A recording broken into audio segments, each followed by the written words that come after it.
Hoje, a quinta aula de Taru, vamos começar a falar de teorias do planejamento regional, iniciando com um autor que é clássico da economia regional, chamado Gunnar Myrdal. Ele escreveu um livro muito importante denominado Teoria Econômica e Regiões Subdesenvolvidas.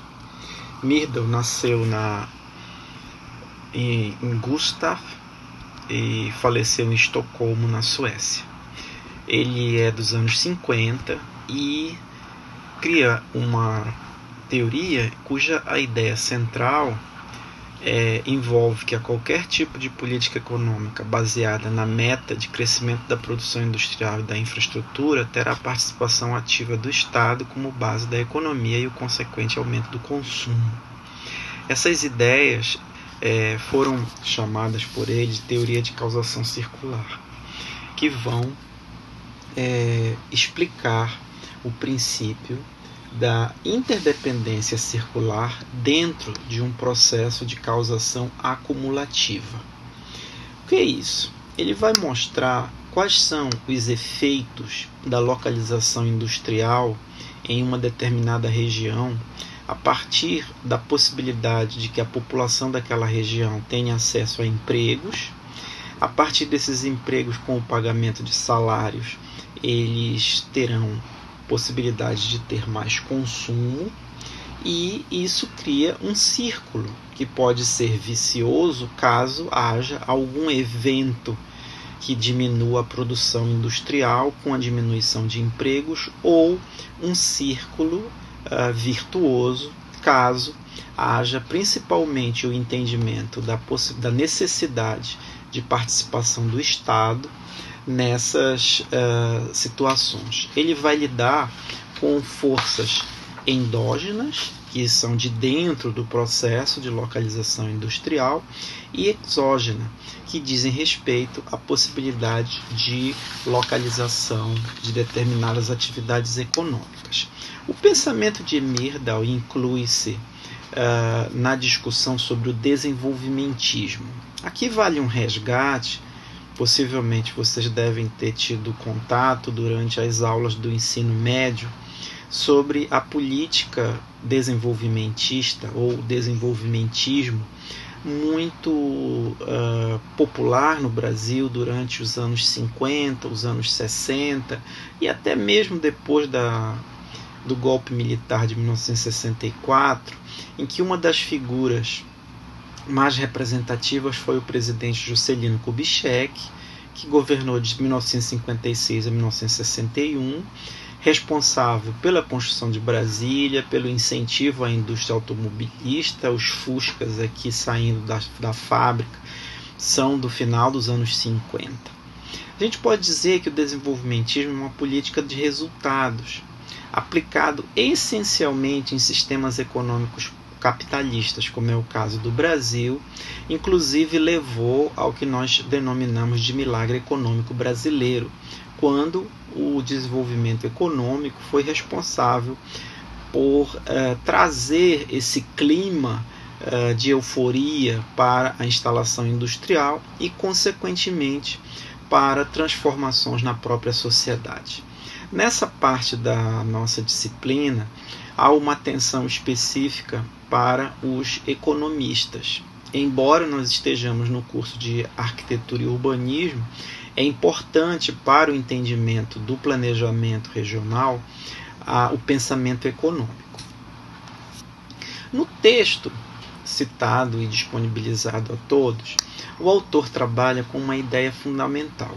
O sistema capitalista opera sempre criando desigualdades econômicas e interregionais, portanto, espaciais. O caráter desta desigualdade é dado por dinâmicas inerentes do próprio sistema capitalista. As dinâmicas podem ser sintetizadas no que ele chama de conteúdo acumulativo dos movimentos do sistema, no tempo e no espaço. O que seria esse conteúdo acumulativo? seria a condição dada pelas atividades econômicas para se estabelecerem e darem continuidade e terem continuidade, assim como na concentração de investimentos e reprodução de dinâmicas de crescimento para as regiões, no caso, as regiões prósperas, além de estagnação ou retração em outras regiões mais pobres. Esse processo que tende a uma concentração de investimento e a dinâmicas de crescimento em regiões prósperas seria qualificado como causação circular. As dinâmicas de investimento, seu impacto sobre as políticas de Estado e a influência nos contextos de médio e longo prazo são considerados por Myrdal justamente para fazer uma crítica à economia conservadora, à incorporação de ideia de estágios e um esforço explicativo acerca do sistema capitalista. Essa crítica à economia conservadora é de cunho socialista, pois traz componentes para a economia que antes não estavam associados com o desenvolvimento social ou a condição de vida das pessoas naquela região, naquele momento, em relação aos benefícios que poderiam ser obtidos com uma circulação de investimentos, empregos, pagamento de impostos, recebimento de salários e, consequentemente, uma revisão daquela visão mais conservadora em que os preços seriam somente associados a uma teoria de lei de oferta e de procura e incorporaria outros componentes eminentemente de finalidade para o entendimento espacial. Haveria então o que ele chama de efeitos propulsores, spread effects. São efeitos que vão distribuir, e efeitos regressivos, que seriam backwash effects na economia. Ou seja, os investimentos, a localização industrial e a possibilidade de ter um desenvolvimento social estaria sendo a todo momento afetado por esses dois efeitos das atividades econômicas. Efeitos para frente, que seriam propulsores, e efeitos regressivos. Ambos estariam sempre interligados e alternados regionalmente. Algumas regiões com mais efeitos propulsores e outras com efeitos regressivos. Esse processo de crescimento, estagnação ou retração econômica seria possível identificar tendências de causação circular nos dois processos, ou seja, a identificação dos elementos que levam à existência desses efeitos. Para Myrdal, não há equilíbrio estável no sistema capitalista, em uma economia de mercado vigente. Há continuamente um desequilíbrio, e esse desequilíbrio é associado justamente aos efeitos propulsores e regressivos desta causação circular. Ele desconsidera de propósito efeitos de políticas estatais para considerar a dinâmica de mercado atuando sobre a economia e as regiões, produzindo subdesenvolvimento ao mesmo tempo que dinamiza os setores produtivos. As políticas estatais que ele se refere são aquelas ligadas ao estímulo ao desenvolvimento econômico, como é o caso do desenvolvimentismo. Há um conflito aqui, um confronto de ideias a todo momento. Se nós considerarmos o mapa mundi, aqui nós temos o PIB por país, o produto interno bruto, a soma de todas as riquezas produzidas no país. Nós teríamos em laranja as economias baixas, de low income, de pouca renda. Nós teríamos economias médias, em que se inclui o Brasil, grande parte da América Latina, da América Central, alguns países africanos, a Europa Oriental e uma parte da Ásia. E as High Income Economies, que são as economias de renda mais alta, que são principalmente a Europa Ocidental, Estados Unidos, Canadá e Austrália, além do Japão ali na Ásia. Por que eu trago esse mapa aqui? Justamente para a gente raciocinar um pouco da ocorrência das ideias de Myrdal neste mundo de grandes diferenças de PIB. Inclusive na própria Europa, uma lupa mais detalhada, você vai ver que, apesar de existir uma concentração muito grande de países com um PIB mais alto, você vai ver o caso aqui de Portugal e de alguns países localizados na Europa Central, né? Que são os novos países organizados a partir do final da União Soviética, inclusive com situações bastante complexas de subdesenvolvimento. Também nós podemos observar outra característica que mostra talvez de maneira mais clara essas desigualdades, é o que nós chamamos de PIB nominal, ou PIB per capita, naquele em que se considera o produto interno bruto dividido pela população. Nós vamos ver que mesmo naqueles países de mais baixa renda ou naqueles de mais alta renda, há diferenças marcantes. Por exemplo, o Canadá, diferente dos Estados Unidos, e aqui na América do Sul, a diferença entre países como o Brasil, a Argentina e o Chile, né, que tem um PIB per capita muito maior, né? Analisando comparativamente os níveis de desenvolvimento econômico entre países desenvolvidos e em desenvolvimento, nós podemos dizer que, a grosso modo, existe um norte rico e um sul pobre. Esse sul aqui é uma maneira de se expressar a concentração desses países, com exceção da Austrália, Oceania, que, embora esteja, se nós considerarmos o mapa mundi com o norte para cima, está localizado no sul, embora tenha um PIB e PIB per capita muito alto. Em relação à existência dessas divisões, Myrdal constata 3 situações simultâneas. Existe um pequeno número de países prósperos e uma grande quantidade de países extremamente pobres. Os países prósperos encontram-se em processo de desenvolvimento contínuo, enquanto os países pobres defrontam-se com um nível médio e lento de desenvolvimento, quando não estão estagnados ou mesmo em retrocesso. Em geral, as desigualdades econômicas entre os dois grupos de países, infelizmente, têm aumentado. Essas constatações são importantes porque vão alimentar a discussão sobre aqueles efeitos propulsores e os efeitos regressivos indicados no início. A dinâmica econômica das regiões ricas, segundo Myrdal, pode colaborar na garantia de condições de bem-estar social. Mas em regiões pobres, este caráter redistributivo só pode ser atingido pela intervenção estatal. Ou seja, aqueles países que já estão numa condição mais rica, através do próprio funcionamento das políticas sociais, é natural que haja condições de bem-estar social promovidas pela relação entre o Estado e o próprio mercado.